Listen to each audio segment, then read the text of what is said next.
রাজা যাকে নাম দিয়েছেন ত্রিয়া।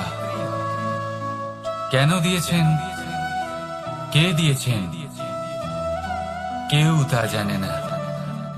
কথায় আছে পুরুষরা ভাবেন যে ত্রিয়া, ভাবেন একরকম, বলেন অন্য কিছু, আর করেন অন্য কিছু। কিন্তু সত্যিটা কি এটাই? আসল সত্যি হলো এটাই যে ত্রিয়া হলো সেই চরিত্রহীন পুরুষ আর কেউ নয়। সেই পুরুষ যারা নারীকে বলেন যে আপনি হলেন মা, আপনি হলেন দেবী, আপনি হলেন বোন। আর ভাবেন কি? ভাবেন যে এই নারী হলো আমাদের পায়ের ধুলো আর কিচ্ছু নয়। আর কি করেন? ওনাদের মাথায়, ওনাদের খোপায় মালা পরিয়ে দিয়ে ভাবেন যে ওনারা হলেন তাদের পায়ের ধুলোর সমান। একজন নারীর সম্মান ভঙ্গ করেন, তাদের দাসী মনে করেন। ভুলবেন না, যত্র নারীয়াস্ত পূজ্যন্তে রমন্তে তত্র দেবতা। অর্থাৎ যেখানে নারীকে পুজো করা হয় সেখানে ঈশ্বর বাস করেন, আর যেখানে নারীকে অপমান করা হয় সেখানে ঈশ্বর এবং ভাগ্য এই দুই রুষ্ট হয়। মনে রাখবেন, যদি নারী কল্যাণকারী হতে পারেন তাহলে নারী মহাচণ্ডী রূপও ধারণ করতে পারেন। যদি একজন নারী মাতা হয়ে জন্মদান করতে পারেন তাহলে নারী মৃত্যু হয়ে বিনাশও করতে পারেন। যেখানে নারী অপমানিত হবেন সেখানে মহান ভারতও মহাভারতের পথে অগ্রসর হতে পারে। তাই মনে রাখবেন, নারীর অপমান যেন কখনোই না ঘটে। আর যদি কোথাও নারীর অপমান হয় তার অর্থ হলো আপনার বিনাশ আপনার দিকেই আসছে। আর এটা হলো তার প্রথম পদক্ষেপের প্রথম পদধ্বনি। রাধা রাধা। যদি সন্তান কোনো দুষ্কর্ম করে তাহলে সেই অপরাধ শুধু কি সেই সন্তানের?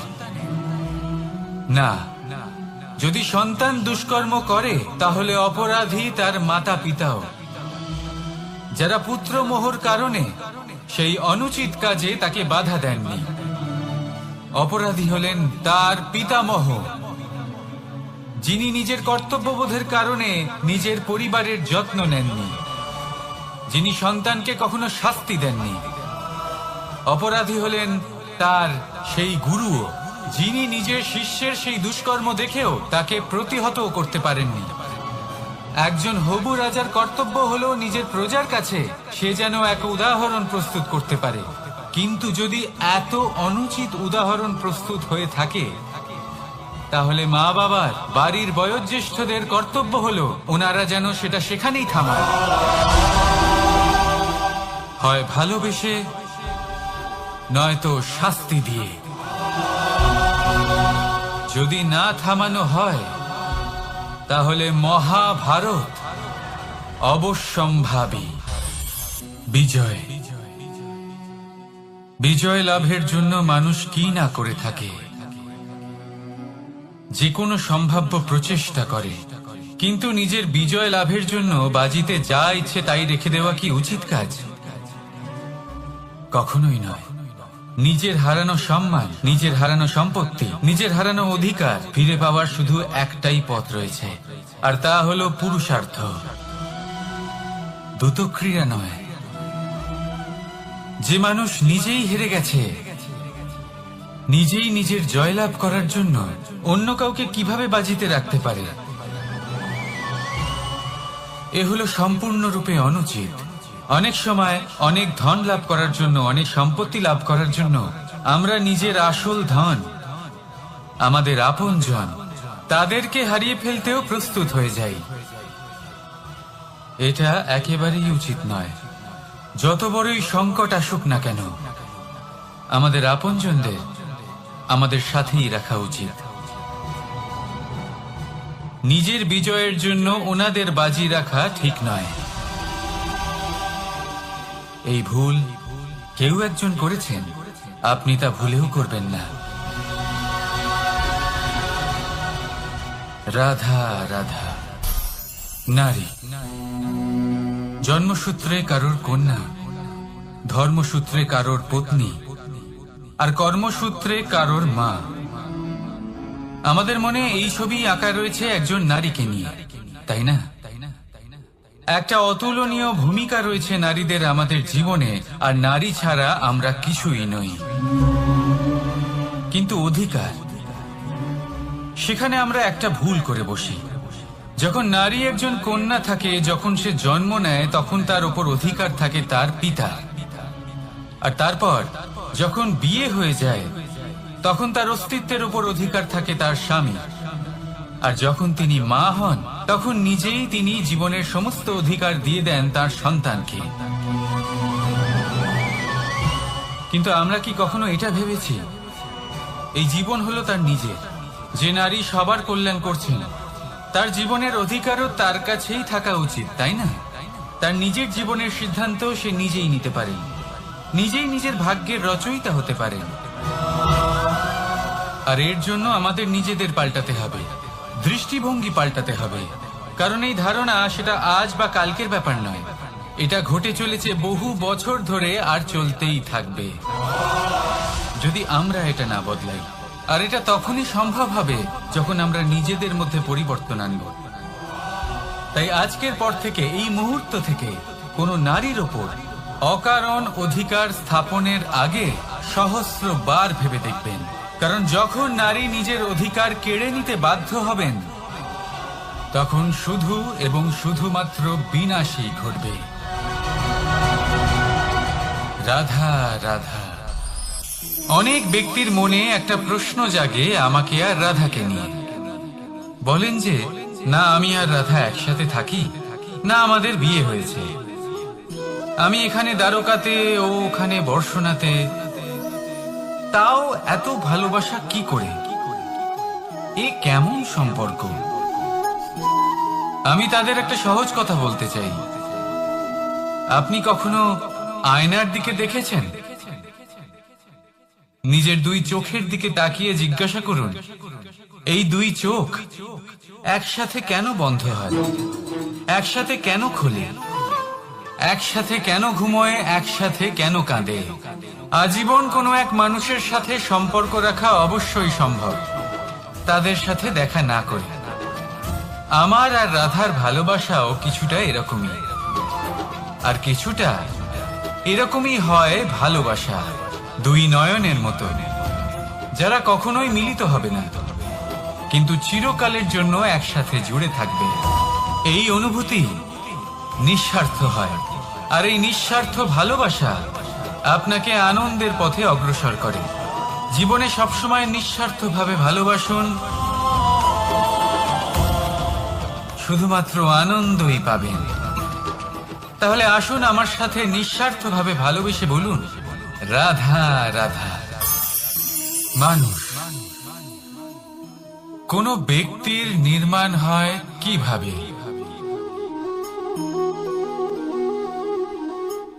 কেউ বলবেন পঞ্চতত্ত্বের দ্বারা, কেউ বলবেন আত্মা, দেহ ও চেতনার দ্বারা, কেউ বলবেন ঈশ্বরের কৃপার দ্বারা, তো কেউ বলবেন এই প্রকৃতির পরীক্ষার দ্বারা। না, মানুষের নির্মাণ হয়ে থাকে বিশ্বাস দ্বারা। ব্যক্তি তখনই গড়ে ওঠেন যখন ব্যক্তিত্ব থাকে, ঠিক কিনা? আর ব্যক্তিত্ব তখনই হবে, আর সেরকমই হবে যেরকম বিশ্বাস আপনি নিজের উপরে রাখবেন। যদি আপনি মনে করেন আপনি বিষের ন্যায় হবেন, তাহলে আপনি বিষাক্তই হবেন। যদি আপনি এটা মনে করেন যে আপনি অমৃতের ন্যায় হবেন, তাহলে আপনি অমরই হয়ে যাবেন। যদি আপনি নিজের উপরে বিশ্বাস রাখেন যে আপনি সংসারের সব থেকে উঁচু পর্বতের শিখরে পৌঁছতে পারবেন, তাহলে আপনি অবশ্যই পৌঁছবেন। যদি আপনার এরকম মনে হয় যে আপনি এরকম কখনো করতে পারবেন না, তাহলে এরকম কখনোই হবে না। ভেবে দেখবেন, বিশ্বাসের মধ্যেই বিশ্ব বাস করে থাকে। তো আপনার অস্তিত্ব কেন করবে না? যেমন বিশ্বাস আপনি নিজের উপরে রাখবেন তেমনই আপনি হয়ে উঠবেন। সেই জন্য নিজের উপরে বিশ্বাস রাখুন। আর হ্যাঁ, ভালোবেসে বলুন রাধা রাধা। শত্রুতা, একজন মানুষ অন্য মানুষের সাথে শত্রুতা করে বসেন। দুজন ঘনিষ্ঠ বন্ধু, এমনও এক সময় আসতে পারে যখন এনারা একে অপরের শত্রু হয়ে ওঠেন। এর অনেকগুলো কারণ হতে পারে, কিন্তু মূল কারণ হলো আলোচনা। আগে হ্যাঁ, আপনি যদি কারোর বিষয়ে আলোচনা করেন তাহলে সে আপনার শত্রু হয়ে যেতে পারে। এবার মনে একটা প্রশ্ন আসতে পারে যে এটা কিভাবে সম্ভব হতে পারে? আলোচনা, এটা তো অত্যন্ত জরুরি। যদি আমি নিজের বন্ধুর খারাপ কাজের বিষয়ে আলোচনাই না করি তাহলে সে শুধরবে কি করে?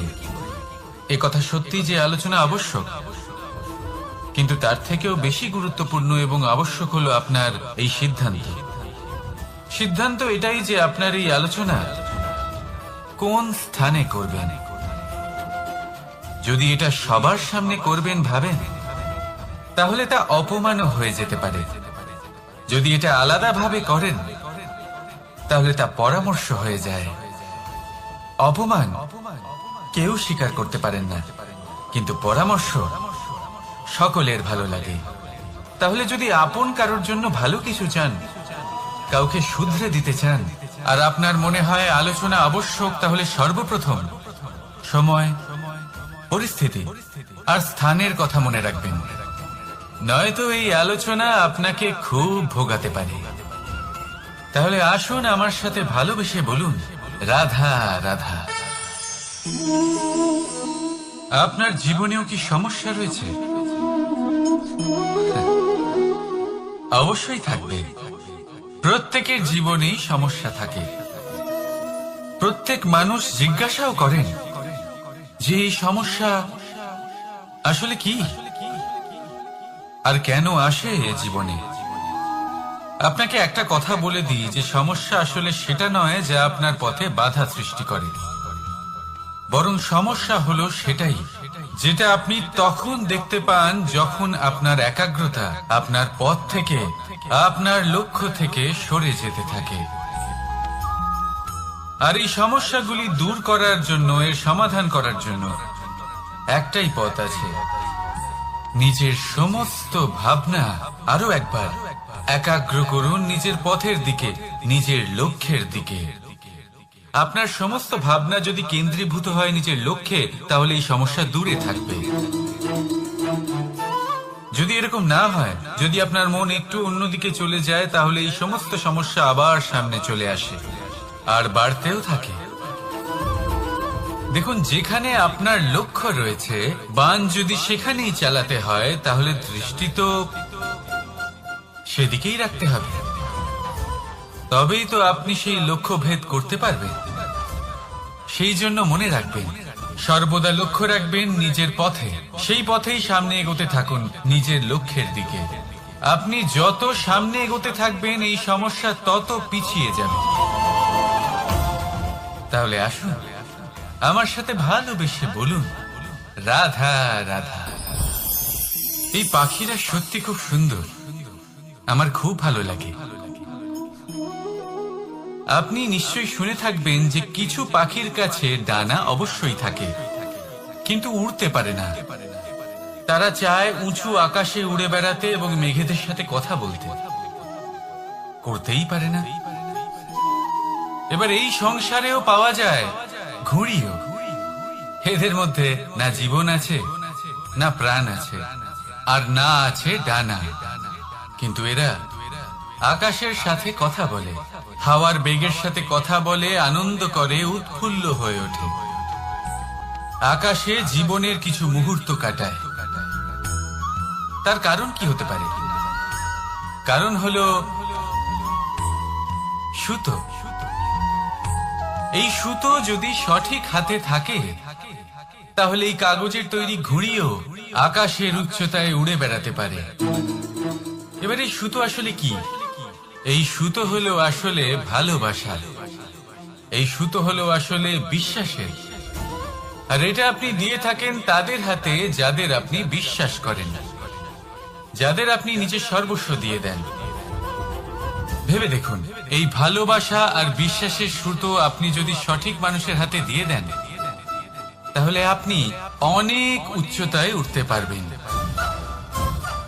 আকাশের উচ্চতায় উড়ে বেড়াতে পারবেন, মেঘের সাথে কথা বলতে পারবেন, পাখিদের মতো উঠতে পারবেন, যা ইচ্ছে তাই করতে পারবেন। শুধু এই মানুষ সঠিক হতে হবে, এমন একজন মানুষ যার মনে আপনার জন্য ভালোবাসা রয়েছে, এমন এক মানুষ যার মনে কোনো স্বার্থ নেই, যিনি পরোপকারী, এমন একজন ব্যক্তি যিনি আপনার অস্তিত্বকে বাইরে নিয়ে আসতে পারবেন, তাকে উজ্জ্বল করে তুলবেন। তাহলে ভালোবাসুন, আনন্দ করতে থাকুন, আর এই আনন্দ সহকারে বলুন, রাধা রাধা। আমরা সকলে এমন ব্যক্তির সাথে থাকতে চাই যারা খুব মিষ্টি কথা বলেন, যাদের ব্যবহার আমাদের ভালো লাগে, যারা দেখতে সুন্দর হন, যাদের আমরা পছন্দ করি। আর সব সময় এমন ব্যক্তির থেকে দূরে থাকতে চেষ্টা করি যাদেরকে আমরা পছন্দ করি না, যাদের কথা আমাদের খারাপ লাগে, যাদের কথা একটু কঠোর হয়। আমরা সবসময় চেষ্টা করি ওষুধও একটু কড়াই হয়, কিন্তু এ কি করে? আমাদের সুস্থ করে তোলে। ঠিক সেইভাবেই ভালোবাসার এই অধ্যায় একটু কঠিন, একটু কড়াও মনে হতে পারে, কিন্তু এর ফল সবসময় আপনাদের স্বাস্থ্যের পক্ষে ভালোই হয়। সেই জন্য যদি কেউ আপনার নিন্দে করে, আপনাকে কড়া কথা শোনায়, আপনার ব্যাপারে আলোচনা করে, তার মানে এটা নয় যে সে আপনার শত্রু। হতে পারে তিনি আপনার বন্ধু হন, আপনার জন্য ভালো চান, আপনাকে শুধরে নিতে চান, আপনার মধ্যে কোনো পরিবর্তন দেখতে চান। সেই জন্য কখনো কারোর কথা শুনে বা কাউকে দেখে প্রাথমিকভাবে এই সিদ্ধান্ত নেবেন না যে তিনি আপনার শত্রু হন নাকি আপনার বন্ধু হন। এমনও শত্রু হয়ে থাকেন যে গুড়ের মতো মিষ্টি মিষ্টি কথা বলে আসলে আপনাকে বিষ পান করিয়ে দেবেন। আর এমনও বন্ধু থাকেন যারা আসলে নিমের মতো কড়া কথা বলেন কিন্তু আপনাকে অমৃত পান করান। এদের মধ্যে পার্থক্য করতে জানতে হবে, কে আসলে শত্রু হন আবার কে আসলে মিত্র হন। এই পার্থক্য যখন আপনি করতে শিখবেন, তখন আপনি এই সংসারের সব থেকে সুখী প্রাণী হয়ে উঠবেন। এই পার্থক্য বোঝা সহজ নয়, কিন্তু অবশ্যই আবশ্যক। রাধা রাধা। অসুখ। এমন কোন মানুষ আছেন এই সংসারে যার অসুখ করে না? প্রত্যেক মানুষ কখনো না কখনো অবশ্যই অসুস্থ হয়েছে, তার এই শরীর রোগের শিকার অবশ্যই হয়েছে। এবারে দেখুন, এই রোগ আসে আবার এই রোগ চলেও যায়, কিন্তু সেই রোগ আমাদের কষ্ট দিতে কেন সক্ষম হয়? কারণ হলো স্বচ্ছতা। যদি এই স্বচ্ছতা শরীরে না থাকে, তাহলে মানুষকে শারীরিক কষ্ট পেতেই হবে। ঠিক সেইভাবেই অত্যন্ত প্রয়োজনীয় হলো এই স্বচ্ছতা যেন মনেও থাকে। যদি এই স্বচ্ছতা মনে না থাকে, তাহলে মানুষ চারিত্রিকভাবে কষ্ট সহ্য করেন। এবারে নিবারণ কি হতে পারে? বড়ই সহজ এর উপশম। যদি রোগ শরীরে হয়, তাহলে সর্বপ্রথম স্বচ্ছতা বজায় রাখতে শিখুন, এই শরীরকে পরিষ্কার রাখতে শিখুন। বিচক্ষণতার সাথে এই রোগের সম্মুখীন হন, ভয় পাওয়ার কোনো দরকার নেই। ব্যায়াম করতে থাকুন, সব ঠিক হয়ে যাবে। সেইভাবেই যদি এই অসুখ মনে হয়, তাহলে কি করা যায়? সর্বপ্রথম তার আধারের উপরে নজর দিন। আপনার এই আধারই হলো আপনার আহার। যা আপনি আহার করবেন, সেরকমই মানুষ হয়ে উঠবেন। সেইভাবেই আপনি যেরকম ভাবেন, সেরকমই মানুষ হয়ে উঠবেন। সেই জন্য নিজের ভাবনাকে শুভ করুন, নিজের দৃষ্টিভঙ্গিকে শুভ করে তুলুন, সবকিছু সঠিক হবে। আপনার আমার সবার মধ্যেই এক রাক্ষস বাস করে, তার সম্মুখীন হন, তাকে পরাস্ত করুন। তাহলে এই রোগ সে শরীরেই হোক বা মনের মধ্যে, যদি সঠিক সময় তাকে আটকানো না যায়, তাহলে যে কোনো সময় তা মহামারীর রূপ ধারণ করবে। সেই জন্য সাবধানে থাকুন, সুস্থ থাকুন। তাহলে আসুন আমার সাথে ভালোবেসে বলুন, রাধা রাধা। বাজ পাখিকে পক্ষীরাজ বলা হয়। বাজের আয়ু হলো মোটামুটি 70 বছর। এবার 40 বছর হতে হতেই ওদের পালক লম্বা এবং ভঙ্গুর হয়ে যেতে থাকে, ঠোঁট বেঁকে যায়, ডানা ভারী হয়ে যায়, অর্থাৎ আগের মতো উঠতে পারে না, সেই শক্তি থাকে না। এবার সেই বাজ কি করবে? বাজ সব থেকে কঠিন নির্বাচন করে, নির্বাচন নিজের পুনর্স্থাপনা। সর্বপ্রথম একটা বিশাল পর্বতে যায়, একান্তে নিজের এক বাসস্থান তৈরি করে, আর তারপরে পাথরের সাথে নিজের ঠোঁট বারবার আঘাত করতে করতে সেই ঠোঁট ভেঙে ফেলে। তারপরে সে অপেক্ষা করে সেই ঠোঁট পুনর্নির্মাণ হওয়ার। তারপর সেটাই করে নিজের পালকের সাথে। তারপরে নিজের ডানা থেকে এক এক করে ভারী পালকগুলো ছিঁড়ে ফেলে দেয়। আর তারপর 150 দিনের এই যন্ত্রণা সহ্য করার পরে ও ফিরে পায় নিজের উড়বার অনন্য ক্ষমতা, সেই শক্তি। আর তারপরে ও জীবনের পরবর্তী 30 বছর বাঁচে। কি বুঝলেন আপনি? যদি ইচ্ছে শক্তি থাকে তাহলে একজন দুর্বলও শক্তিশালী হতে পারে। আপনিও এটাই করুন, নিজের অতীতের যন্ত্রণার বোঝাগুলিকে ত্যাগ করুন আর কল্পনার খোলা আকাশে উন্মুক্ত হয়ে উড়ে বেড়ান।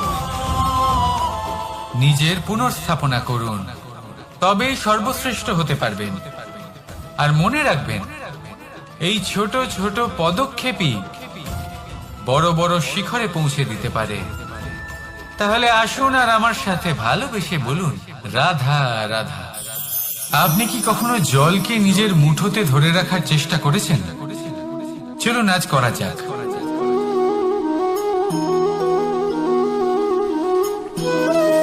যদি আপনি নিজের মুঠো জোরে বন্ধ করেন, জল ধরে রাখতে পারবেন না। যদি আপনি তাকে এমনি বইতে দেন, তাহলে ও নিজের পথ নিজেই করে নেবে আর আপনার হাতেও থেকে যাবে। আমাদের জীবনও হলো কিছুটা এরকম, জলের মতো। নিজের পথ নিজেই করে নেয় এই জীবন। প্রত্যেক সমস্যার সমাধান নিজেই করে নেয় এই জীবন। তাই জীবনে যখন কোনো পরিস্থিতি আমাদের প্রতিকূল হয়ে থাকে, কিছুই হয়তো আমরা বুঝতে পারছি না, কিছুই যখন বসে থাকে না, তখন আমরা হতাশ হয়ে পড়ি, নিরাশ হয়ে পড়ি। আর এটাই করা উচিত নয়। শান্ত মনে দেখতে হবে যে এই জীবনে আসলে কি ঘটে চলেছে। কষ্ট সবাই ভোগ করেন। কষ্ট পেলে কেউ রেগে যান, রেগে গিয়ে পরাক্রম দেখান। এটাই তো করা উচিত নয়। শান্ত মনে সেটাই করতে হবে যা জীবন আমাদের শেখাতে চাইছে। জীবন আমাদের সব শিখিয়ে দেবে, শুধু মনে রাখবেন কখন প্রয়াস করতে হবে আর কখন আমাদের প্রতীক্ষা করতে হবে, সেটা আগে আপনাকে বুঝতে হবে। তাহলে আসুন আমার সাথে ভালোবেসে বলুন, রাধা রাধা। বল, শক্তি, পরাক্রম এই সংসারের বিকাশের মূল। কিন্তু কখনো ভেবেছেন যে প্রকৃতি আমাদের এই বল, শক্তি, পরাক্রম কেন দিয়েছেন? যাতে আমরা জীবনে কারোর উদ্ধার করতে পারি, কাউকে সাহায্য করতে পারি, কারোর জন্য ভালো কিছু করতে পারি, কোনো গরিব অসহায় মানুষের জন্য কিছু করতে পারি। এই বল, এই শক্তির সদ্ব্যবহার করতে পারি। কখনো দেখেছেন এমন মানুষ যার কাছে অসীম শক্তি আছে, কিন্তু তার সাথে অসম্ভব অহংকারও রয়েছে? যিনি নিজেকে সর্বশ্রেষ্ঠ বলে মনে করেন, খারাপ কাজও করেন। আপনি দেখবেন প্রকৃতি এবং মানুষ তাকে ভাঙতে সর্বদা চেষ্টা করেন। মনে রাখবেন, যতই সুবিশাল পর্বত হোক না কেন, তা যদি পথে পড়ে, তাকে ভেঙে পথ প্রশস্ত করা হয়। যদি আপনার কাছে বল থাকে, শক্তি থাকে, পরাক্রম থাকে, তাহলে তার সদ্ব্যবহার করুন, কাউকে সাহায্য করুন, কাউকে রক্ষা করুন। যদি আপনি আপনার শক্তির দুর্ব্যবহার করেন, তাহলে মনে রাখবেন আপনি নিজের বিনাশ নিজেই আমন্ত্রণ করছেন। এবার বল অর্জন করার পরে, শক্তি অর্জন করার পরে, আপনি নিজেকে বিনাশ করতে চান নাকি এই সংসারের উদ্ধার করতে চান? সিদ্ধান্ত আপনার। রাধা রাধা। মানুষ আর ধন, এই দুইয়ের মধ্যে সম্পর্ক খুব ঘনিষ্ঠ। ধন হলো সেই শক্তি যার ব্যবহার মানুষ করে থাকে সাংসারিক বস্তু ক্রয় করার জন্য, নিজের জীবন যাপন করার জন্য। আর মানুষ হলো সেই শক্তি যারা ধনকে গুরুত্বপূর্ণ করে তোলেন। এবার একটা কথা বলি, ব্যবহার করা উচিত ধনকে আর ভালোবাসা উচিত মানুষকে। এটা বেশিরভাগ মানুষই বোঝেন না। মানুষ এখানেই সব থেকে বড় ভুল করে বসেন। তারা ভালোবাসেন ধনকে আর ব্যবহার করেন মানুষকে। এ হলো অনুচিত। দেখুন, আপনি একটা সূচের দ্বারা যুদ্ধ করতে পারবেন না, আর কোনো তলোয়ার দ্বারা বস্ত্র সেলাই করতে পারবেন না, তাই না? কোনটা কিসের জন্য হয় সেটা বোঝা অত্যন্ত জরুরি। আপনিও সঠিক দিকে অগ্রসর হন। মানুষকে ভালোবাসুন আর ধনকে ব্যবহার করুন। যদি আপনি মানুষকে ব্যবহার করেন তাহলে আপনি ভালোবেসে ফেলবেন ধনকে, আর এই ভালোবাসা ধীরে ধীরে পরিণত হবে লোভে, আর ধীরে ধীরে এটা আপনাকে বিনাশ করে দেবে। তাহলে সমস্ত মানুষকে ভালোবাসুন আর এইভাবে ভালোবেসে বলুন, রাধা রাধা। সাফল্য কে না চান? সাফল্য লাভ করার, শিখরে পৌঁছানোর আলাদাই একটা আনন্দ রয়েছে। আর আপনজনদেরও কে না চান? প্রত্যেক মানুষ চান যেন জীবনে তার কোনো আপনজন থাকে, যারা সব সময় তাদের সাথে থাকবে। কারণ আপনজনের সাথেই তো সাফল্যের আনন্দ সব থেকে বেশি পাওয়া যায়। কিন্তু আসলে কি হয়, অনেক সময় সাফল্যের খোঁজে সেই পথে চলতে চলতে আমরা আপনদের থেকে দূরে চলে যাই। না চাইতেও দূরে চলে যেতে হয়, ওনাদের সাথে সময় কাটাতে পারি না। আর আমরা ভুলে যাই যে সাফল্যের আসল আনন্দ আপনজনদের সাথেই পাওয়া যায়। সফল হওয়ার পরে আপনদের সাথে দেখা হলে তাদের চোখে আমাদের জন্য যে আবেগ থাকে, যে সম্মান, যে প্রেম থাকে, সেটাই হলো আসল পুরস্কার। আমরা সেই কথা ভুলে যাই এবং একা হয়ে পড়ি। বেশিরভাগ সময় এটাই হয়। বেশিরভাগ সময় সফল মানুষগুলি একা হয়ে যান। এবার আপনি কি চান? আপনি অসফল হয়ে দিনগুলি একাকিত্বে কাটাতে চান, নাকি সফল হয়ে আপনজনদের সাথে আনন্দে থাকতে চান? সেই সিদ্ধান্ত আপনার। সাফল্যের পেছনে ছুটুন, নিজেকে উজাড় করে দিন, কিন্তু আপনজনদের সঙ্গ ত্যাগ করবেন না। সেই আপনজন যারা আপনার সাফল্যের জন্য দায়ী, সেই আপনজন যিনি আপনার সাফল্যে আনন্দ পান, সুখ লাভ করেন, তাদের কখনো ত্যাগ করবেন না। আসুন আমার সাথে ভালোবেসে বলুন, রাধা রাধা। ভগবান আর ভক্ত যখন একাকার হয়ে যায়, যখন ভক্ত তার ভগবানের প্রতি এবং নিজের জীবনের উদ্দেশ্যের প্রতি সম্পূর্ণরূপে সমর্পিত হয়, তখন জন্ম নেয় ভক্তি। এই সংসারের সমস্ত আশা হয়তো আপনার সঙ্গ ত্যাগ করে দিতে পারে, তখনও ভক্তি সাথে থাকবে। ভক্ত আর ভগবান যখন একাকার হয়ে যায়, তাদের মধ্যে কোনো পার্থক্য থাকে না। তারা এক হয়ে যায়, এক ব্যক্তিত্ব, এক অস্তিত্ব। সেই জন্য কখনো জীবনে যে কোনো রূপেই, যে কোনো প্রকারেই, যে কোনো ঈশ্বরকে মান্য করুন। মনের মধ্যে শ্রদ্ধা ভাব জাগ্রত করুন, মনে ভক্তি ভাব জাগ্রত করুন। এই সমগ্র সংসারে সব কিছু আপনাকে ছেড়ে চলে গেলেও তখনও এই ভক্তি শুধুমাত্র আপনার উত্থান ঘটাবে। তাই মনে ভক্তি জাগ্রত করুন আর আমার সাথে ভালোবেসে বলুন, রাধা রাধা। শব্দই হলো শূন্য, শব্দই হলো আরম্ভ, শব্দই হলো অন্ত, শব্দই হলো অমর, শব্দই হলো ব্রহ্ম। এই শব্দ হলো অত্যন্ত বিশেষ। কেউ কাঁদলে তাকে হাসিয়ে তোলে, কেউ হাসলে তাকে কাঁদিয়ে দেয়। কারোর মনে উদ্দীপনা জাগিয়ে তুলতে পারে, আবার কারোর মনে কাঁটা হয়ে বিঁধে থাকতে পারে। একটা অত্যন্ত গুরুত্বপূর্ণ কথা যা বোঝা অত্যন্ত আবশ্যক। আপনার মন, আপনার হৃদয় যতই শুদ্ধ হোক না কেন, যতই পবিত্র হোক না কেন, আপনার দৃষ্টিভঙ্গি যতই স্পষ্ট হোক না কেন, যদি আপনার কথা পবিত্র না হয়, যদি আপনার শব্দ শুদ্ধ না হয়, তাহলে তা আপনাকে আপনার কর্মফল ভোগ করতে বাধ্য করবেই।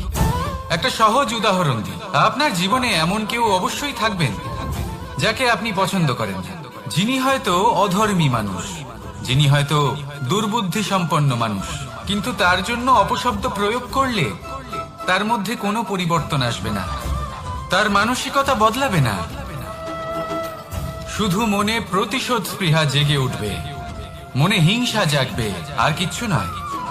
সেই জন্য নিজের শব্দকে নিয়ন্ত্রণ করুন, নিজের কথা সংযত করুন। শ্রেষ্ঠ থেকে শ্রেষ্ঠতর মানুষকেও সাবধানী হতে হয়, কারণ যদি এই শব্দের প্রয়োগ সঠিক না হয় তাহলে আজীবন মানুষকে নির্বাক হয়ে থাকতে হতে পারে।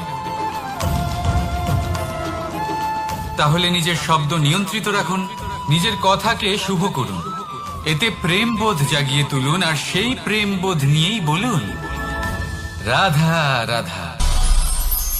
বরদান এবং অভিশাপ এই দুই হলো একই মুদ্রার দুটি পিঠ। এই বরদান আমরা অনেক কারণে পেতে পারি, কখনো নিজের পরিশ্রমের কারণে, কখনো নিজের তপস্যার কারণে, কখনো আমাদের পূর্বপুরুষদের কর্ম ও তপস্যার কারণে। কিন্তু এই বরদান কতক্ষণ বরদান থাকবে তা আমরা নিশ্চিত করতে পারি না, তা সুনিশ্চিত করে শুধুমাত্র আমাদের কর্ম। যদি আপনাকে উদাহরণ দিই, আপনি রেশমের কীট দেখেছেন? ও বরদান পেয়েছে যে ও নিজের সুরক্ষার জন্য খোলস বানাতে পারে। এবারও তাতে এত মত্ত হয়ে যায় যে এমন এক আবরণ বানিয়ে ফেলে যাতে সে নিজেই আবদ্ধ হয়ে চাপা পড়ে মরে যায়। এটার তাৎপর্য কি? তাৎপর্য খুবই সরল। গর্ব করা খুবই ভালো, কিন্তু অহংকার করা কখনোই উচিত নয়। যদি অহংকার মনের মধ্যে প্রবেশ করে তাহলে এই বরদান অভিশাপে পরিণত হতে সময় লাগে না। আর যদি কর্মশ্রেষ্ঠ হয় তাহলে অভিশাপ বরদানে পরিণত হয়। তাহলে আসুন শ্রেষ্ঠ কর্ম করুন আর আমার সাথে ভালোবেসে বলুন রাধা রাধা। সুখ, দুঃখ, মৃত্যু, মহামারী এগুলো কখনো বলে আসে না, আবার জিজ্ঞাসা করেও আসে না। এমনই হয় দ্রুত ক্রীড়ার এই খেলায়। এক কারাগারের মতো, একটা মাকড়সার জালের মতো। যেমন একটা মাকড়সার জাল একটা পোকাকে নিজের দিকে আসতে আকর্ষিত করে নিজের চমকের দ্বারা, নিজের গঠন দ্বারা, সেরকমই দ্রুত ক্রীড়ার এই খেলা মানুষকে নিজের দিকে আসতে প্ররোচিত করে। শেষে গিয়ে মানুষ আটকা পড়ে। পার্থক্য শুধু এটাই, যখন এক পোকা এই জালে জড়িয়ে পড়ে তখন সে তার প্রাণ হারায়। মানুষ যখন এই দ্রুত ক্রীড়ায় আকর্ষিত হয় সে নিজের মান, নিজের ধন সবকিছু হারায়, নিজের বিবেক হারিয়ে ফেলে। কিন্তু আপনি আপনার বিবেক কখনোই হারাবেন না। যদি আপনার মনে লোভ চলে আসে আপনি লোভী হয়ে ওঠেন। যদি আপনি দ্রুত ক্রীড়ার এই খেলায় আটকা পড়েন তাহলে মনে রাখবেন এই খেলা থেকে ফিরে আসা প্রায় অসম্ভবই বলা যায়। নিজের বিবেক কখনো হারাতে দেবেন না, কারণ বিনাশ আসার প্রথম লক্ষণ হলো বিবেকের বোধ চলে যাওয়া। এই প্ররোচনায় কখনো পা দেবেন না। আর আমার সাথে ভালোবেসে বলুন রাধা রাধা। বিজয়, বিজয় লাভের জন্য মানুষ কি না করে থাকে, যে কোনো সম্ভাব্য প্রচেষ্টা করে। কিন্তু নিজের বিজয় লাভের জন্য বাজিতে যা ইচ্ছে তাই রেখে দেওয়া কি উচিত কাজ? কখনোই নয়। নিজের হারানো সম্মান, নিজের হারানো সম্পত্তি, নিজের হারানো অধিকার ফিরে পাওয়ার শুধু একটাই পথ রয়েছে, আর তা হলো পুরুষার্থ, দ্রুত ক্রীড়া নয়। যে মানুষ নিজেই হেরে গেছে, নিজেই নিজের জয়লাভ করার জন্য অন্য কাউকে কিভাবে বাজিতে রাখতে পারে? এ হলো সম্পূর্ণরূপে অনুচিত। অনেক সময় অনেক ধন লাভ করার জন্য, অনেক সম্পত্তি লাভ করার জন্য আমরা নিজের আসল ধন, আমাদের আপনজন, তাদেরকে হারিয়ে ফেলতেও প্রস্তুত হয়ে যাই। এটা একেবারেই উচিত নয়। যত বড়ই সংকট আসুক না কেন আমাদের আপনজনদের আমাদের সাথেই রাখা উচিত। নিজের বিজয়ের জন্য ওনাদের বাজি রাখা ঠিক নয়। এই ভুল কেউ একজন করেছেন, আপনি তা ভুলেও করবেন না। রাধা রাধা। নারী জন্মসূত্রে কারোর কন্যা, ধর্মসূত্রে কারোর পত্নী, আর কর্মসূত্রে কারোর মা। আমাদের মনে এই ছবি আঁকা রয়েছে একজন নারীকে নিয়ে, তাই না? একটা অতুলনীয় ভূমিকা রয়েছে নারীদের আমাদের জীবনে, আর নারী ছাড়া আমরা কিছুই নই। কিন্তু অধিকার, সেখানে আমরা একটা ভুল করে বসি। যখন নারী একজন কন্যা থাকে, যখন সে জন্ম নেয়, তখন তার উপর অধিকার থাকে তার পিতা। আর তারপর যখন বিয়ে হয়ে যায়, তখন তার অস্তিত্বের উপর অধিকার থাকে তার স্বামী। আর যখন তিনি মা হন, তখন নিজেই তিনি জীবনের সমস্ত অধিকার দিয়ে দেন তার সন্তানকে। কিন্তু আমরা কি কখনো এটা ভেবেছি এই জীবন হলো তার নিজের? যে নারী সবার কল্যাণ করছেন, তার জীবনের অধিকারও তার কাছেই থাকা উচিত, তাই না? তার নিজের জীবনের সিদ্ধান্ত সে নিজেই নিতে পারে, নিজেই নিজের ভাগ্যের রচয়িতা হতে পারেন। আর এর জন্য আমাদের নিজেদের পাল্টাতে হবে, দৃষ্টিভঙ্গি পাল্টাতে হবে। কারণ এই ধারণা সেটা আজ বা কালকের ব্যাপার নয়, এটা ঘটে চলেছে বহু বছর ধরে, আর চলতেই থাকবে যদি আমরা এটা না বদলাই। আর এটা তখনই সম্ভব হবে যখন আমরা নিজেদের মধ্যে পরিবর্তন আনব। তাই আজকের পর থেকে, এই মুহূর্ত থেকে, কোনো নারীর ওপর অকারণ অধিকার স্থাপনের আগে সহস্রবার ভেবে দেখবেন। কারণ যখন নারী নিজের অধিকার কেড়ে নিতে বাধ্য হবেন, তখন শুধু এবং শুধুমাত্র বিনাশই ঘটবে। রাধা রাধা। নারী, পুরুষরা যাকে নাম দিয়েছেন ত্রিয়া, কেন দিয়েছেন, কে দিয়েছেন, কেউ তা জানে না। কথায় আছে, পুরুষরা ভাবেন যে ত্রিয়া, ভাবেন একরকম, বলেন অন্য কিছু, আর করেন অন্য কিছু। কিন্তু সত্যিটা কি এটাই? আসল সত্যি হলো এটাই যে ত্রিয়া হলো সেই চরিত্রহীন পুরুষ, আর কেউ নয়। সেই পুরুষ যারা নারীকে বলেন যে আপনি হলেন মা, আপনি হলেন দেবী, আপনি হলেন বোন। আর ভাবেন কি? ভাবেন যে এই নারী হলো আমাদের পায়ের ধুলো, আর কিচ্ছু নয়। আর কি করেন? ওনাদের মাথায়, ওনাদের খোপায় মালা পরিয়ে দিয়ে ভাবেন যে ওনারা হলেন তাদের পায়ের ধুলোর সমান। একজন নারীর সম্মান ভঙ্গ করেন, তাদের দাসী মনে করেন। ভুলবেন না, যত্র নারীয়াস্ত পূজ্যন্তে রমন্তে তত্র দেবতা।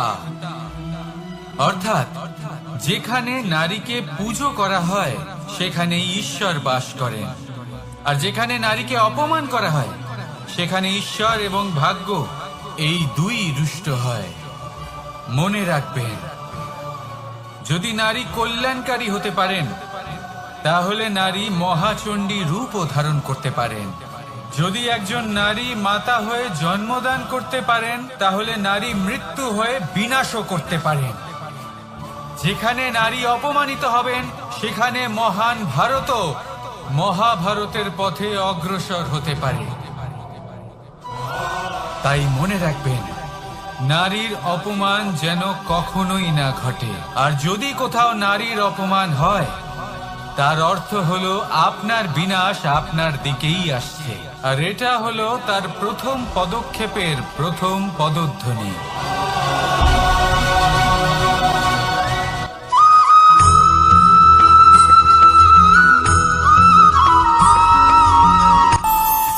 আমাদের মনে যখন কোনো প্রশ্ন ওঠে, কোনো দ্বন্দ্ব জাগে, তখন আমরা যাই আমাদের গুরুর কাছে, আমাদের আরাধ্যের কাছে গিয়ে জিজ্ঞেস করি।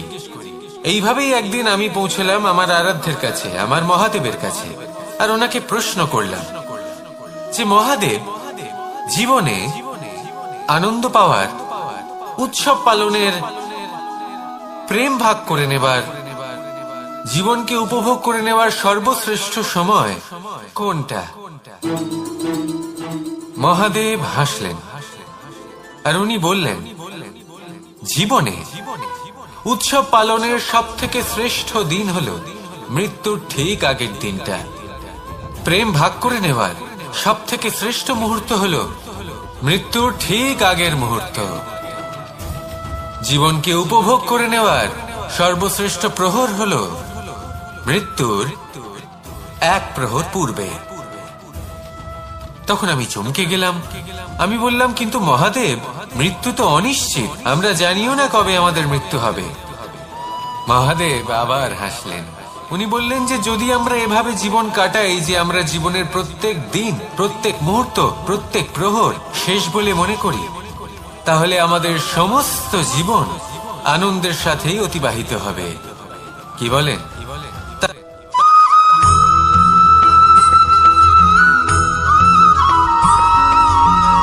এই সংসারে কোনো বস্তু হোক বা ব্যক্তি হোক, তার একার গুরুত্ব কিন্তু খুব বেশি নয়। একটা উদাহরণ হিসেবে বৃষ্টির ফোঁটাকে ভেবে দেখুন। যদি একটি বৃষ্টির ফোঁটা হয় তাহলে তার খুব বেশি গুরুত্ব থাকে না, কিন্তু যখন সহস্র বৃষ্টির ফোঁটা মেঘের মধ্যে দিয়ে ঝরে পড়ে, তখন সেটা বর্ষার রূপ ধারণ করে। সেই বর্ষা যা এই প্রকৃতিকে শান্ত করে। সেইভাবেই পাথরের ছোট টুকরো, তার খুব বেশি গুরুত্ব থাকে না, কিন্তু যখন অসংখ্য পাথরের টুকরো একত্রিত হয় তখন তা পর্বতের আকার ধারণ করে। সেইভাবেই কিছু মানুষ যখন একত্রিত হন তখন তৈরি হয় পরিবার, কিছু পরিবার যখন একত্রিত হয় তখন তৈরি হয় সমাজ, যখন অনেক সংখ্যক সমাজ একত্রিত হয় তখন তৈরি হয় রাজ্য। এবার এই রাজ্যের সব থেকে গুরুত্বপূর্ণ ব্যক্তি হতে পারেন রাজা, কিন্তু তাও সেই রাজা একা কিছু করতে পারেন না। যুদ্ধ লড়ার সময় তারও নিজের সৈন্যদলকে প্রয়োজন পড়ে। কিন্তু এই সংসারে এমন একজন ব্যক্তি আছেন যিনি একাই সব কাজ করতে থাকেন, এবং সেই ব্যক্তি হলেন মা। আমাদের জীবনে একজন পিতার ভূমিকা কিন্তু নিঃসন্দেহে অমূল্য, কিন্তু আমাদের সকলের জীবনে যে ভূমিকা একজন মায়ের তা অন্য কারোর থাকে না।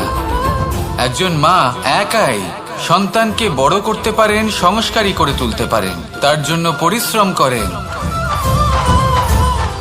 আর এত কিছু কাজ করার পরেও তার কাজের জন্য তিনি প্রশংসা অবশ্য পান না।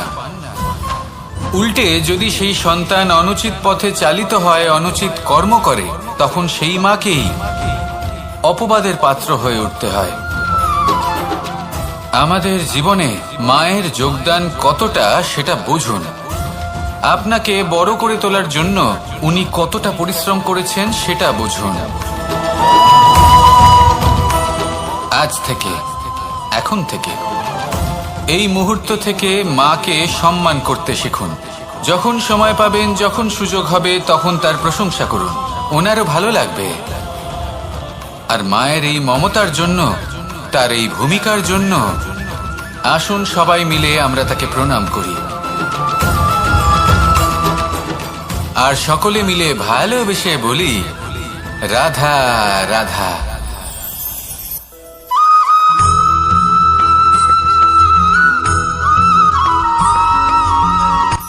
এই সংসারে সাফল্য লাভ করার জন্য জ্ঞানের প্রয়োজন হয়, পরিশ্রমের প্রয়োজন হয়, দৃঢ় নিষ্ঠার প্রয়োজন হয়, নিরন্তর চেষ্টা করা প্রয়োজনীয়। কিন্তু আরো কিছু আছে যা অত্যন্ত প্রয়োজনীয় এবং গুরুত্বপূর্ণ। তা হলো ভালো বন্ধু। তাদের থাকা অত্যন্ত প্রয়োজনীয়। যদি ভালো বন্ধু থাকে তাহলে সময় এলে তারা ঢাল হয়ে আপনাকে সুরক্ষা করবেন। সময় এলে অস্ত্রের মতো শত্রুকে সংহারও করবেন। যদি তিনি জ্ঞানী হন, তাদের মধ্যে সদ্গুণ থাকে, তাহলে এই সব গুণ আপনার মধ্যেও প্রবেশ করবে। তাহলে সাফল্যের জন্য ভালো বন্ধু পাওয়া অত্যন্ত প্রয়োজনীয়। কিন্তু শুধু বন্ধু কেন, ভালো শত্রুও থাকা প্রয়োজনীয়। এবার আপনি ভাববেন, আমি কি বললাম? যদি আপনার জীবনেও ভালো অর্থাৎ শক্তিশালী শত্রু থাকে, তাহলে আপনিও শক্তিশালী হতে থাকবেন। এই শত্রু আপনাকে প্রেরিত করবে আরো বেশি শক্তিশালী হয়ে ওঠার। কখনো কোনো হরিণকে দেখুন, তীব্র গতিতে দৌড়তে থাকে, কেন তীব্র গতিতে দৌড়য়? এই কারণে নয় যে কোথাও তার জন্য মধুর ঘাস অপেক্ষা করে রয়েছে, না, সে এই কারণে তীব্র গতিতে দৌড়য় কারণ সেটা না করলে তার পেছনে একটি সিংহ আছে যে ওকে নিজের ভোজন করে ফেলবে। তাই জীবনে বিপদ, সংকট, এই সবকিছুও হলো অত্যন্ত গুরুত্বপূর্ণ। তার সম্মুখীন হতে শিখুন আর আমার সাথে ভালোবেসে বলুন, রাধা রাধা।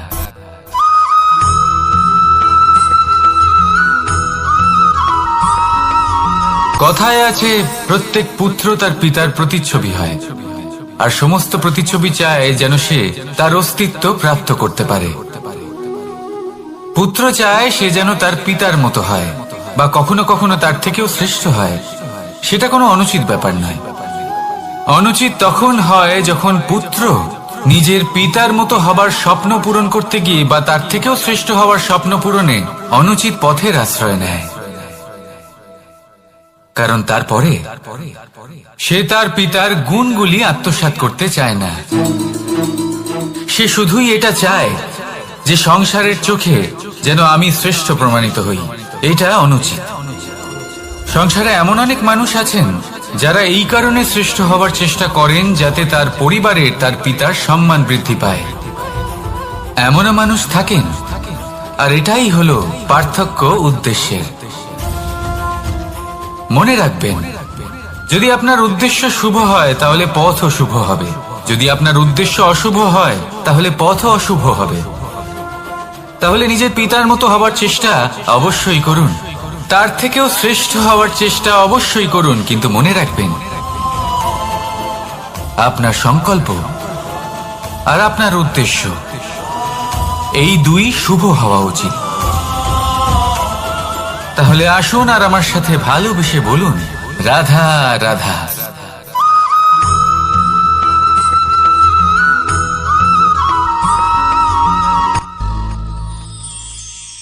শিশিরের বিন্দু পাতার ওপর পড়ে আর তার গায়ে লেগে থাকে। পাতা তাকে শুষে নিতে পারে না, আর শেষ পর্যন্ত সে ঝরে পড়ে যায়। অন্যদিকে রয়েছে মেঘ এবং চাতক। এদের মধ্যে অনেক দূরত্ব থাকে। মেঘ থাকে আকাশে আর চাতক থাকে ধরিত্রীতে। কিন্তু যখন এই মেঘ থেকে বৃষ্টি ঝরে পড়ে, এই চাতক কিন্তু সেই জলই পান করে, নয়তো সে তৃষ্ণার্ত থেকে যায়। এবার অন্যদিকে দেখলাম শিশির বিন্দু আর পাতার এই সম্পর্ক। এরা খুব কাছাকাছি থাকে, ঘনিষ্ঠও থাকে। অন্যদিকে রয়েছে মেঘ এবং চাতকের সম্পর্ক, যাদের মধ্যে অনেক দূরত্ব থাকা সত্ত্বেও তারা খুব ঘনিষ্ঠ, তাই না? এই সারমর্ম খুব সরল। এই নৈকট্য, এই দূরত্ব, তা আপনার সম্পর্কে প্রভাব কিছুতেই ফেলতে পারে না। এই নৈকট্য, এই দূরত্ব, এইসব হলো শুধুমাত্র মনের ব্যাপার। কখনো আপনি অনুভব করেছেন আপনি কারোর থেকে অনেক অনেক দূরে আছেন, অনেক দূরে আছেন, তাও সেই ব্যক্তির প্রতি আপনি টান অনুভব করেন। সেখানে আপনি কারোর সাথে প্রত্যেক দিন অতিবাহিত করেন, সমস্ত জীবন অতিবাহিত করেন, সব থেকে বেশি সময় তার সাথে অতিবাহিত করেন, তাও তার প্রতি সেই টান অনুভব করেন না। এই সংকেত হলো মনের দূরত্বের। তাহলে মনের এই দূরত্ব দূর করুন আর আমার সাথে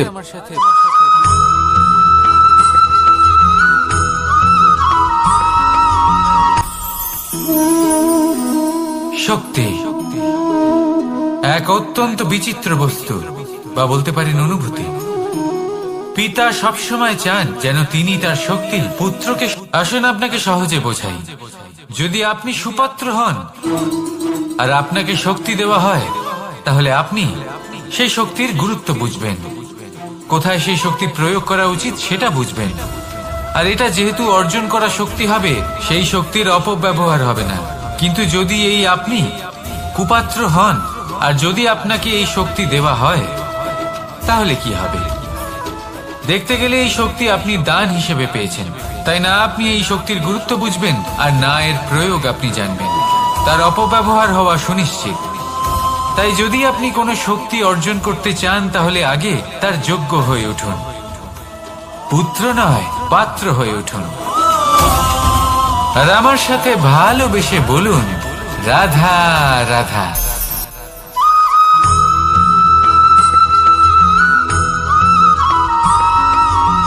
ভালো, শুধু ওনাদের কঠোর ব্যবহার দেখলে আমরা একটু ভয় পেয়ে যাই। এবার ওনাদের এই কঠোর ব্যবহার আমাদের ভালো না লাগলেও অত্যন্ত আবশ্যক, কারণ মাতার থেকে আমরা যে শক্তি লাভ করি তা যেন নিয়ন্ত্রণ হারিয়ে বিধ্বংসী না হয়ে ওঠে, আমরা যেন কোনো কুপথে না চলে যাই, আমরা কখনো যেন দোষ না করে ফেলি। শুধু সেই জন্য পিতা এবং গুরু একটু কঠোর হয়ে ওঠেন, এবং ওনাদের এই কঠোর আচরণ ভবিষ্যতে গিয়ে আমরা অবশ্যই বুঝতে পারি। জীবনে কিছু বছর আমরা এগিয়ে যাই আর তারপর আমরা বুঝতে পারি যে বাবা এবং গুরু আমাদের যথেষ্ট ভালোবাসতেন, কিন্তু ওনাদের ভালোবাসার বহিঃপ্রকাশ আলাদা। প্রয়োজনীয় হলো এটা দেখার, এটা বোঝার যে শুরু থেকে আমাদের প্রতি ওনাদের আচরণ কেমন ছিল। ওনাদের কঠোর হওয়ার পেছনে ওনাদের ভালোবাসাটা বোঝার চেষ্টা করুন, ওনাদের চিন্তাটা বোঝার চেষ্টা করুন, ওনাদের পথপ্রদর্শনের আড়ালে আপনার ভবিষ্যতের জন্য যে পরিকল্পনা ওনারা করেছেন সেটা বোঝার চেষ্টা করুন। তখন আপনারা বুঝতে পারবেন ওনাদের ভালোবাসাকে। আপনার মনের মধ্যে আপনা থেকেই ওনাদের প্রতি সম্মান জেগে উঠবে। নিজের পিতা এবং নিজের গুরু এই দুজনের প্রতি কৃতজ্ঞতা প্রকাশ করুন আর আমার সাথে ভালোবেসে বলুন, রাধা রাধা।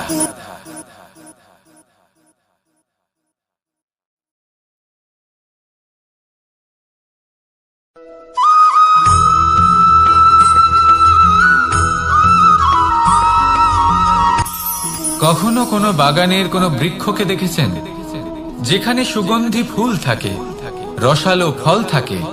তখন মন প্রফুল্ল হয়ে ওঠে, মন থেকে সেই বৃক্ষের প্রতি ভালোবাসা জন্মায়। কিন্তু যিনি বাগানের মালিক, শুধুমাত্র তিনিই জানেন যে কিভাবে এই বৃক্ষকে আগলে রাখতে হয়, কিভাবে তার পরিচর্যা করলে এতে সুন্দর সুগন্ধি ফুল হবে, রসালো ফল হবে। কখনো কখনো প্রয়োজনের থেকে বেশি রোদ পেলে এই বৃক্ষগুলি শুকিয়ে যায়, প্রয়োজনের থেকে কম রোদ পেলেও এই বৃক্ষ কিন্তু শুকিয়ে যায়। প্রয়োজনের থেকে কম জল যদি পায় এই বৃক্ষ শুকিয়ে যেতে পারে, প্রয়োজনের থেকে অতিরিক্ত জল যদি পায় তখনও এই বৃক্ষের শিকড়গুলি নষ্ট হয়ে যেতে পারে। এবার এটাই কিন্তু আমাদের সংসারের সাথেও হয়। আমাদের সংসারের সকল প্রতিভাশালী ব্যক্তি, যেমন লেখক, বিচারক, প্রবক্তা, যোদ্ধা, এদের সবার ক্ষেত্রে এই কথাটাই প্রযোজ্য। যদি বেশি প্রশংসা করা হয় তাহলেও এরা হারিয়ে যাবেন। প্রয়োজনের থেকে বেশি যদি নিন্দা করা হয় তখনও তারা নত হয়ে পড়বেন।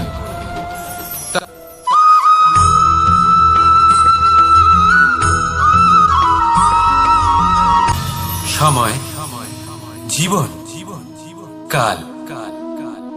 দেখতে গেলে এই তিনটি শব্দ একটি শব্দেরই সমার্থক শব্দ মনে হয়, কিন্তু এই শব্দগুলির অর্থ কি সমান? কখনোই নয়। হ্যাঁ, এই সময় চলতে থাকে, জীবন চলতে থাকে, কালচক্র চলতে থাকে। এই সময় কেটে যায়, কিন্তু এই জীবন একে যাপন করতে হয়। কি বলেন? এই জীবনে কিছু করুন বা কিছু না করুন, জীবন এমনি কেটে যাবে, আপনি জানতেও পারবেন না। কিন্তু সেটা আমাদের উদ্দেশ্য নয়, একে যাপন করতে হবে।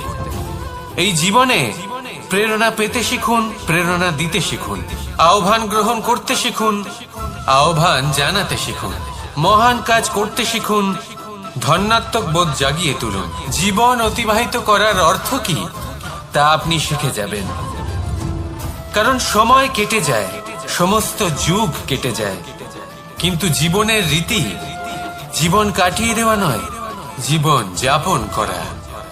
এই জীবন সম্পূর্ণরূপে অনুভব করতে হবে, নতুন পথ বানাতে হবে। এবারে যদি এই জীবন বাঁচার সময় একবার ভেবে দেখুন, যদি মনে প্রেম থাকে, সদ্ভাবনা থাকে, তাহলে কি হবে? এই জীবনকে বাঁচার অনুভূতিটাই অন্যরকম হয়ে যাবে, একটা আনন্দময় অনুভূতি লাভ করবেন। তাহলে এটাই করুন আর আমার সাথে ভালোবেসে বলুন, রাধা রাধা।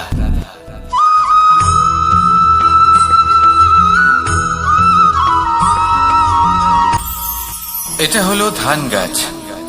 এর থেকে যে চাল উৎপন্ন হয় তা মানুষ গ্রহণ করে। আর এটা কি? এ হলো জংলি ঘাস। একবার ভেবে দেখুন, যদি এই জংলি ঘাস ধান গাছের আশেপাশে থাকে তাহলে কি হবে? ধান উৎপন্ন হতে পারবে? তা উৎকৃষ্ট হতে পারবে? আমরা কি তা গ্রহণ করতে পারবো? কখনোই নয়। এই জংলি ঘাস ধানকে নষ্ট করে দেবে, কিন্তু নিজে জীবিত থাকবে। এটাই হলো আজকের শিক্ষা। এই সংসারে যদি আপনি নীতির পথে চলতে চান, উচিত কর্ম করতে চান, সংসারকে সেবা করতে চান, তাহলে জংলি ঘাসের মতো ব্যক্তিদের থেকে সবসময় দূরে থাকতে হবে। সেই ব্যক্তি যারা দুর্নীতি এবং মিথ্যা দ্বারা পরিপূর্ণ, যাদের ব্যবহার অশুভ, যাদের অনেক অশুভ গুণ রয়েছে, তারা সঠিক নয়। সেই সকল ব্যক্তি যাদের চরিত্র অত্যন্ত দুষ্ট হয়, তারা হয় শুভ চরিত্রের ব্যক্তিকে একদম নষ্ট করে দেয়, নয় নিজের মতো বানিয়ে তোলে। তাই যদি আপনি নীতির পথে চলতে চান, এই সংসারের জন্য শুভ কর্ম করতে চান, তাহলে সেই সঙ্গ লাভ করুন যে সঙ্গ জ্ঞানে পরিপূর্ণ, যাদের মধ্যে অনেক গুণ আছে, যাদের থেকে প্রতিদিন কিছু শিখতে পারবেন। এমন ব্যক্তির সাথে জীবন অতিবাহিত করুন। দুরাচারীদের থেকে দূরে থাকুন। তবেই এই মন প্রসন্ন হয়ে বলবে, রাধা রাধা।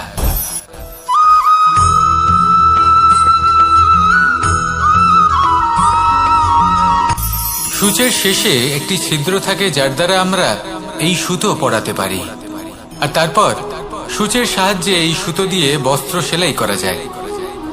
কিন্তু যদি সুতোটা সোজা করে ধরা না হয়, তাহলে সূচে কখনো এই সুতো পরানোই সম্ভব নয়।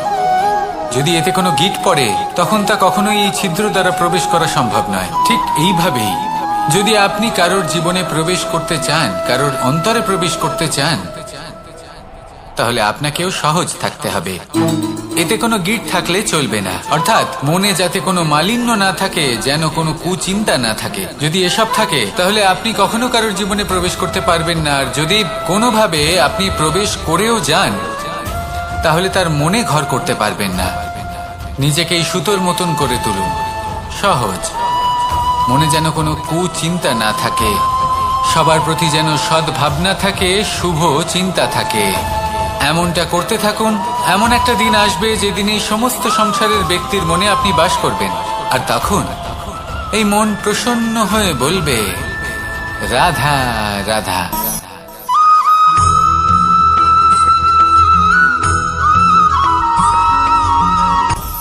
আপনি কখনো পর্বতের শিখরে উঠেছেন? আপনি দেখতে পাবেন পর্বতের পদতলে প্রচুর সুন্দর ফুল রয়েছে, সবুজ বনানী রয়েছে। যত আপনি ওপরে উঠতে থাকবেন, তত ফুল কমতে থাকবে, সবুজ বনানী কমতে থাকবে। আরো কিছুটা ওপরে উঠলে কাঁটা জাতীয় গাছ দেখতে পাবেন, শুকনো গাছ দেখতে পাবেন। আরো যদি ওপরে ওঠেন, তাহলে পাষাণ দেখতে পাবেন। আরো ওপরে উঠলে হিমখণ্ড দেখতে পাবেন। এই যে পর্বত, তা মনুষ্য জীবনের সব থেকে উত্তম উদাহরণ। মানুষ যখন সাফল্যের শিখরে পৌঁছতে চান, মহানুভবতার শিখরে পৌঁছতে চান, পথে যত আস্তে আস্তে উপরে উঠতে থাকেন, ততই ভৌতিক বস্তু তার থেকে বিচ্ছিন্ন হতে থাকে। যদি তিনি সেই ভৌতিক বস্তুগুলি ত্যাগ না করতে পারেন, তাহলে কখনোই সেই স্থানে পৌঁছতে পারবেন না। আর মানুষ যদি উচিত ত্যাগ করতে পারেন, পথে অগ্রসর হতে থাকেন, এগোতে থাকেন, তাহলে একদিন না একদিন তিনি মহানুভবতার, জ্ঞানের, সাফল্যের হিমের স্বাদ অবশ্যই লাভ করবেন। মনে রাখবেন, মানব জীবনের ত্যাগ হলো অত্যন্ত গুরুত্বপূর্ণ অংশ। আসুন আমার সাথে ভালোবেসে বলুন, রাধা রাধা।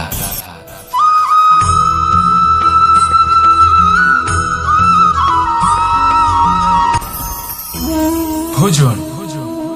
এবার ভোজন সংগ্রহ করার জন্য মানুষ কি না করেন, সব সময় চেষ্টা করতে থাকেন। ফসল উৎপাদনের জন্য অনেক পরিশ্রম করতে থাকেন, কিন্তু অনেক সময় অনেক পরিশ্রম করার পরেও ফসল ভালো উৎপাদন হয় না। এর কারণ কি? কারণ হলো এটাই যে আপনি পরিশ্রম হয়তো অনেক করেছেন, কিন্তু আপনার নজর তো সেই বীজের দিকে ছিলই না যা আপনি রোপণ করেছেন। সেই জন্য সব সময় কোনো বীজ রোপণ করার আগে তাকে পরখ করে দেখুন, তা অত্যন্ত আবশ্যক। আর সেইভাবেই যখনই কোনো কর্মের প্রশ্ন আসে, তাহলে সেখানে শুধুমাত্র পরিশ্রম যথেষ্ট নয়। সেই কাজের প্রতি আপনার কর্তব্য কি, আপনার উদ্দেশ্য কি, সেটা জানা হলো অত্যন্ত গুরুত্বপূর্ণ। তাই কর্ম করুন, কিন্তু সেই কর্মের প্রতি আপনার যা উদ্দেশ্য তার মাহাত্ম্য বুঝতে চেষ্টা করুন। তাহলে আসুন আমার সাথে ভালোবেসে বলুন, রাধা রাধা।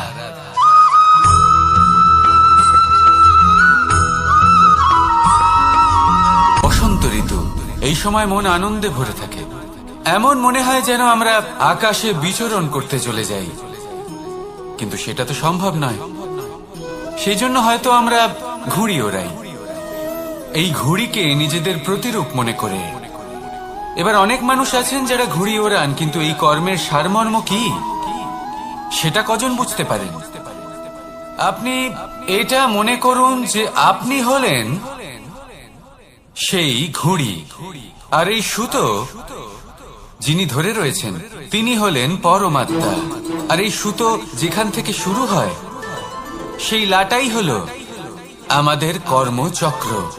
এবার আপনি নিজেই অনুমান করুন যে এই উড়ান কার ওপর নির্ভরশীল, পরমাত্মার ওপর আর আপনার কর্মের ওপর। যদি পরমাত্মা আপনার হাত ধরে থাকেন, আপনার সাথে থাকেন, যদি আপনি শুভ কর্ম করতে থাকেন, আপনি এই আকাশে উড়তে থাকবেন। কিন্তু কোথাও কোথাও যদি পরমাত্মার সাথে এই বন্ধন ছিন্ন হয়, আপনার কর্মচক্র খারাপ হয়ে যায় বা থেমে যায়, তাহলে আপনার এই ঘুড়ি কেটে যাবে আর দূরে কোনো গাছের ডালে গিয়ে আটকে যাবে। তাই শুধুমাত্র ঘুড়ি ওড়াবেন না, তার থেকে শিখুন, পরমাত্মার সাহচর্যে থাকুন, সবসময় শুভ কর্ম করতে থাকুন আর সবসময় এই আকাশে উড়তে থাকুন। আসুন আর আমার সাথে ভালোবেসে বলুন, রাধা।